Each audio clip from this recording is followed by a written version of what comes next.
Nunca pensé que mis propios padres me traicionarían de la manera más cruel imaginable. Pero aquí estoy, sentado frente a una computadora prestada, con las manos aún temblando mientras escribo esto.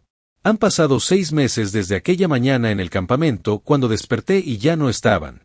Solo quedamos mi hijo Mateo y yo, sin linternas, sin comida, y con una nota que cambió para siempre lo que creía sobre mi familia. La nota decía, lo que dejamos atrás no era familia. Era un peso. Déjenme explicarles cómo llegamos hasta ahí. Mi nombre es Pedro, tengo 32 años y soy padre soltero de Mateo, que tiene 8 años y está en el espectro autista. Desde que mi esposa nos abandonó hace 3 años, he estado trabajando 2 empleos para mantener a mi hijo. De día trabajo en una fábrica, de noche limpio oficinas. No es fácil, pero Mateo es mi mundo entero. Mateo necesita rutinas específicas. Se levanta exactamente a las 7 de la mañana, desayuna los mismos cereales en el mismo tazón azul, y si algo cambia en su horario, puede tener una crisis sensorial que dura horas. Pero es el niño más dulce del mundo. Tiene una memoria increíble y puede contarte todo sobre trenes, su obsesión actual. Mis padres, Roberto y Carmen, nunca entendieron a Mateo. Desde que fue diagnosticado, empezaron con los comentarios crueles. Pedro, ese niño necesita disciplina, no terapia, me dijo mi papá la primera vez que vio a Mateo tener una crisis. Es solo un berrinche, añadió mi mamá. En nuestros tiempos los niños no hacían esas escenas. Pero lo que más me dolía era cuando susurraban entre ellos pensando que no los escuchaba. Una tarde, mientras Mateo jugaba en su cuarto, los escuché en la cocina. Ese niño va a arruinar la vida de Pedro. Es una carga que nunca va a poder quitarse de encima. Debería considerar opciones. Opciones. Esa palabra me heló la sangre. Después del divorcio, la relación se volvió más tensa. Cada visita mensual terminaba igual. Mateo necesita una escuela especial, Pedro. No puedes seguir sacrificando tu vida así. Mi mamá siempre añadía, tienes que pensar en tu futuro. Eres joven todavía.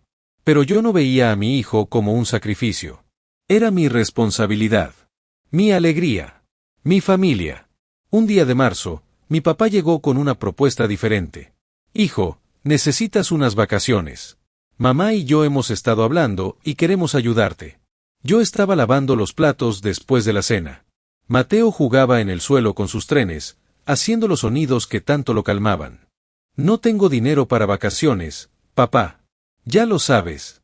Por eso queremos pagarte un viaje. Un campamento familiar. Solo nosotros 4.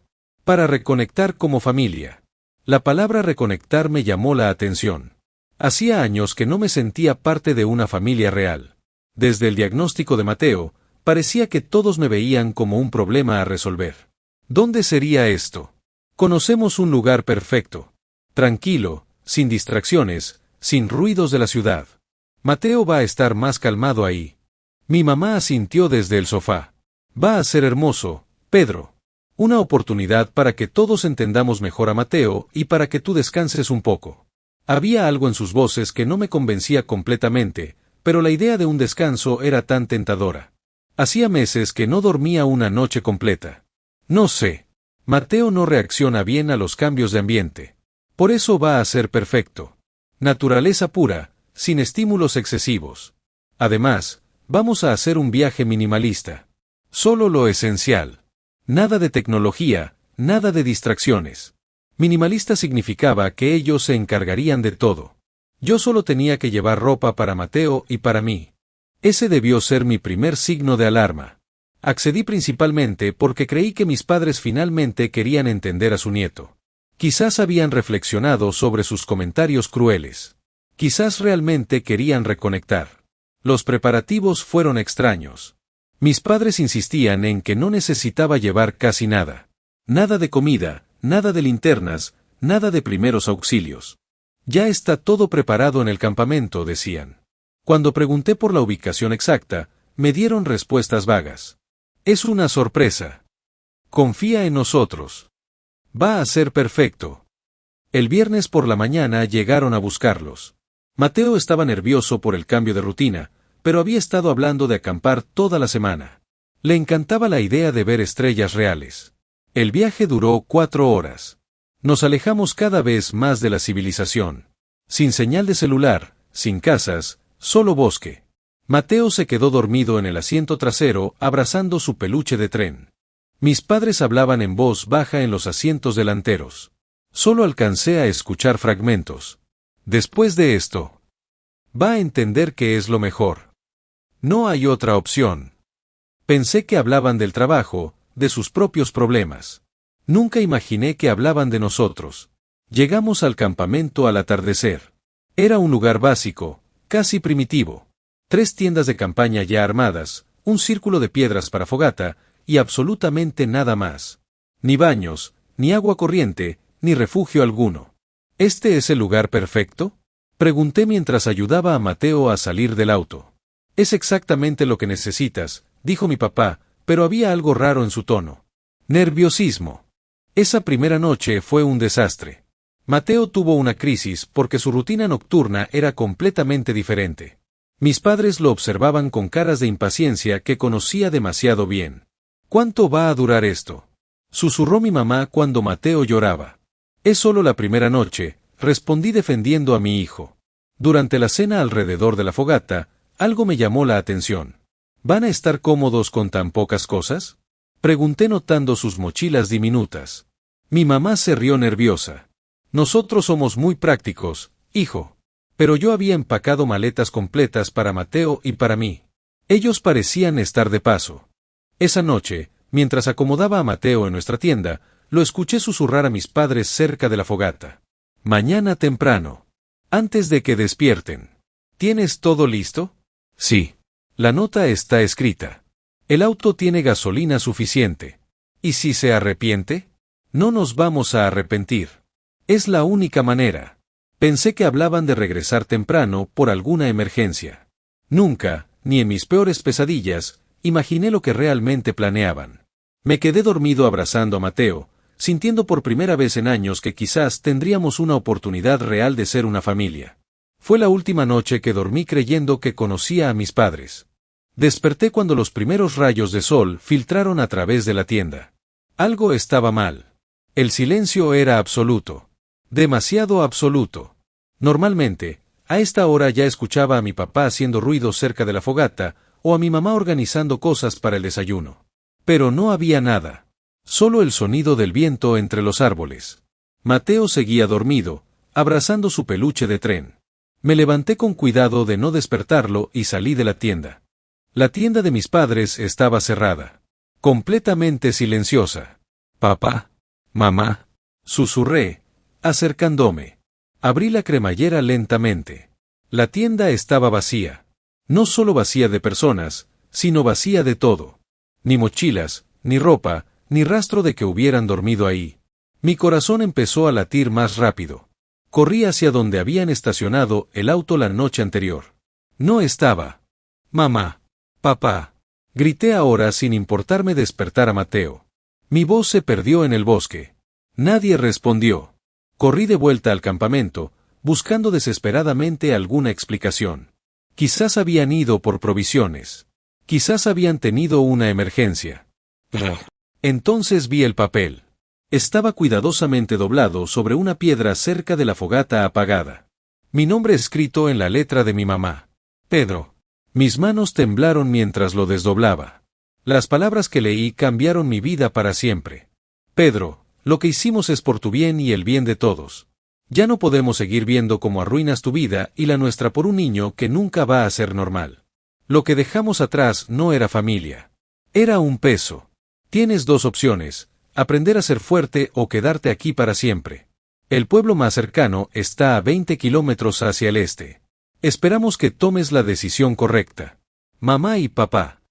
Leí la nota 3 veces antes de que mi cerebro procesara completamente lo que decía. Me habían abandonado. Habían abandonado a Mateo. A propósito. Con premeditación. Con frialdad. No. Esto no podía estar pasando. Tenía que ser una broma cruel. Una lección retorcida. Registré toda el área del campamento. Busqué en cada tienda, detrás de cada árbol, esperando encontrarlos escondidos, esperando que saltaran gritando que todo había sido una broma pesada. Pero no estaban. Solo encontré evidencia de lo calculado que había sido todo. En la tienda que habían usado, Encontré una botella de agua vacía y un envoltorio de barrita energética. Habían comido un desayuno rápido antes de irse. Habían planeado cada movimiento. Papá. Mamá. Grité hasta que me dolió la garganta. El eco de mi voz regresó burlándose de mí. Fue entonces cuando Mateo despertó. Papá. ¿Dónde están los abuelos? Preguntó con esa voz adormilada que normalmente me derretía el corazón. Ahora me partía en dos. Están buscando provisiones, Mateo. Van a regresar pronto. Era la primera mentira de muchas que tendría que decir para protegerlo. Tengo hambre, papá. Ya sé, hijo. Vamos a desayunar en un ratito. Pero no había comida. Mis padres se habían llevado todo. O mejor dicho, nunca habían traído nada. Revisé mi mochila. Tenía 2 botellas de agua, algunas galletas que había empacado como snack de emergencia, y nada más. Mateo tenía su medicamento para 3 días, pero después de eso. No podía pensar en después de eso. ¿Dónde está mi tazón azul, papá? Mateo empezó a ponerse ansioso. Su rutina estaba completamente rota. Lo olvidamos en casa, hijo. Hoy vamos a usar un tazón diferente. No, gritó Mateo. Yo no uso tazones diferentes. Necesito mi tazón. Necesito mi tazón azul. Y ahí empezó la crisis sensorial. Mateo se tiró al suelo, gritando y golpeándose la cabeza con las manos. Normalmente yo tenía todo un protocolo para calmarlo, pero estábamos en medio de la nada, sin sus cosas, sin su ambiente familiar, y yo estaba aterrorizado. Está bien, Mateo. Está bien. Papá está aquí. Me senté en el suelo junto a él y lo abracé, dejando que se desahogara. Lloré con él, pero en silencio, para que no se diera cuenta. La crisis duró 1 hora. 1 hora en la que me di cuenta de la magnitud de lo que mis padres habían hecho. No solo me habían abandonado a mí. Habían abandonado a un niño de 8 años con autismo en medio del bosque. Un niño que dependía de rutinas, de medicamentos, de cuidados especiales. Habían puesto en peligro de muerte a su propio nieto porque lo veían como un peso. Cuando Mateo finalmente se calmó, logré darle algunas galletas y agua. No era su desayuno, pero era lo que tenía. Papá, ¿cuándo vamos a casa? Preguntó mientras masticaba lentamente. Pronto, hijo. Muy pronto. Otra mentira. Pasé el primer día explorando los alrededores, tratando de encontrar una salida, un sendero, algo. Llevé a Mateo conmigo, pero cada pocos metros tenía que parar porque algo lo abrumaba. Un ruido extraño, una textura diferente en el suelo, la falta de sus objetos familiares. Al atardecer, habíamos avanzado menos de 1 kilómetro del campamento. Esa primera noche fue terrible. Mateo no podía dormir sin su almohada especial, sin su manta con textura suave, sin la luz de noche que siempre tenía en su cuarto. Papá, tengo miedo, susurró en la oscuridad. Yo también tengo miedo, pensé. Pero le dije. No tengas miedo, Mateo. Papá está aquí. Siempre voy a estar aquí. El segundo día fue peor. Se nos acabaron las galletas. Solo nos quedaba una botella de agua. Mateo empezó a tener fiebre, probablemente por el estrés y el cambio radical en su ambiente. Encontré un pequeño arroyo y pude llenar las botellas, pero no sabía si el agua era segura. No tenía opción. Mateo apenas comió unas bayas que encontré y que esperé fueran comestibles. Su estado empeoraba por horas. Esa noche, mientras lo abrazaba en la tienda para que entrara en calor, tuve pensamientos que nunca había tenido antes. ¿Qué clase de padres hacen esto? ¿Qué clase de abuelos abandonan a su nieto enfermo en el bosque? Y por primera vez en mi vida, sentí odio puro hacia mis padres. El tercer día, Mateo apenas podía caminar. Su fiebre había empeorado y empezó a vomitar el poco agua que lograba tomar. Yo mismo estaba débil por la falta de comida, pero tenía que mantenerme fuerte. Tenía que encontrar ayuda o mi hijo iba a morir. ¿Eso era lo que querían mis padres? ¿Que Mateo muriera en el bosque para que yo quedara libre? Cargué a Mateo en mis brazos y empecé a caminar hacia lo que creía que era el este. No tenía brújula, no tenía mapa, solo la esperanza desesperada de encontrar a alguien. Después de lo que parecieron horas, Mateo susurró. Papá, me duele todo. Lo sé, mi amor. Pero papá te va a salvar. Te lo prometo.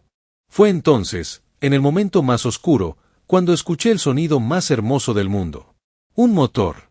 Grité con toda la fuerza que me quedaba. ¡Ayuda! ¡Ayuda! Hay un niño enfermo aquí. El motor se acercó. Era una camioneta de guardabosques.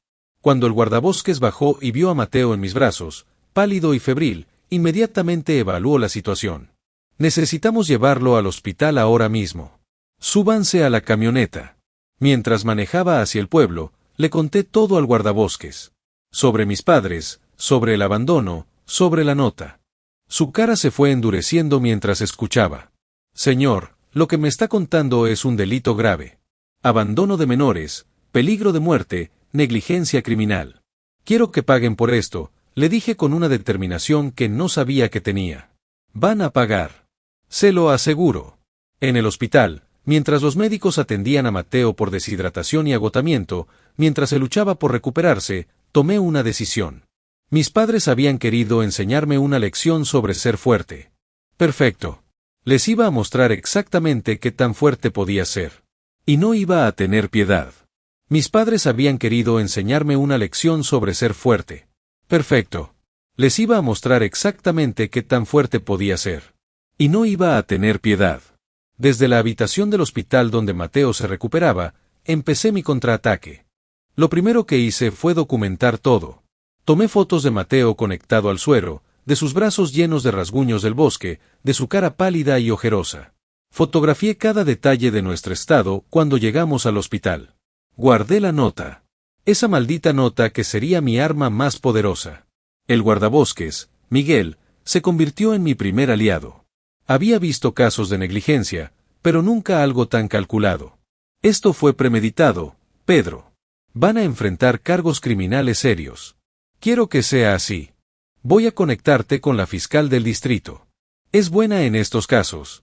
Al segundo día, cuando Mateo ya estaba estable, llegó la abogada. Ana Herrera, una mujer seria de unos 40 años que había visto de todo. Señor Pedro, su caso es sólido. Abandono de menores, peligro de muerte, negligencia criminal. Estamos hablando de varios años de prisión. ¿Cuántos años? 5 a 10 años cada uno, dependiendo de cómo se desarrolle el proceso. ¿Y civilmente? Eso es aparte. Puede demandarlos por daños y perjuicios. Gastos médicos, trauma psicológico, dolor y sufrimiento. Estamos hablando de cifras importantes. Perfecto. Quiero todo. Criminal y civil. Pero había más. Ana tenía una idea brillante. Pedro, necesitamos más evidencia de premeditación. Busquemos en sus redes sociales, mensajes, conversaciones con otros familiares. Si esto fue planeado, van a haber dejado rastros. Y vaya que los había dejado. Mi tía Rosa, hermana de mi mamá, fue la primera en hablar cuando la contactamos. Pedro, yo sabía que algo malo iban a hacer. Tu mamá me llamó hace 2 meses diciendo que habían encontrado la solución perfecta para tu problema. ¿Qué problema? Mateo. Dijo que ya habían encontrado la manera de que entendieras que tenías que tomar decisiones difíciles. ¿Tienes eso por escrito? Tengo los mensajes de WhatsApp. Te los mando ahora mismo. Los mensajes eran devastadores. Mi mamá escribiéndole a Rosa, Pedro necesita aprender que no puede vivir toda la vida cuidando a ese niño. Ya encontramos la manera de que entienda. Y mi papá respondía en el grupo familiar, va a ser duro, pero a veces el amor es ser cruel para ser bondadoso. Habían involucrado a toda la familia en su plan. Habían estado discutiendo durante meses la mejor manera de liberarme de Mateo. El colmo fue cuando encontramos las búsquedas en internet de mi papá. Ana tenía contactos en la policía que pudieron acceder a su historial. ¿Cómo abandonar a alguien legalmente? Centros para niños con autismo severo, ¿qué pasa si dejas a alguien en el bosque? Campamentos remotos sin señal celular. Lo habían planeado todo. Cada detalle. Cada mentira. La investigación se volvió viral localmente cuando el periódico del pueblo publicó la historia. Abuelos abandonan a nieto autista en bosque fue el titular que apareció en la portada. Las redes sociales explotaron. La historia se compartió miles de veces. Mi caso se volvió símbolo de todo lo que está mal con la discriminación hacia personas con autismo. Mis padres, que habían vivido toda su vida preocupados por el que dirán, de repente se volvieron los villanos más odiados del pueblo. Fue mi primo Alejandro quien me contó lo que estaba pasando. Pedro, tus papás no pueden ni salir de la casa. Toda la gente los reconoce y los encara en la calle. Ayer una señora les gritó criminales en el supermercado. Bien, respondí sin una pizca de remordimiento. Pero lo mejor estaba por venir. Después de una semana escondidos, mis padres aparecieron en el hospital. Llegaron con flores, con globos, actuando como los abuelos preocupados del año. Pedro, gracias a Dios que están bien, gritó mi mamá al entrar a la habitación. Nos enteramos por las noticias. Vinimos corriendo, añadió mi papá. Qué conveniente que se enteraran por las noticias, les dije con una calma que me sorprendió a mí mismo. Hijo, nosotros no sabíamos nada. Pensamos que se habían perdido. ¿En serio?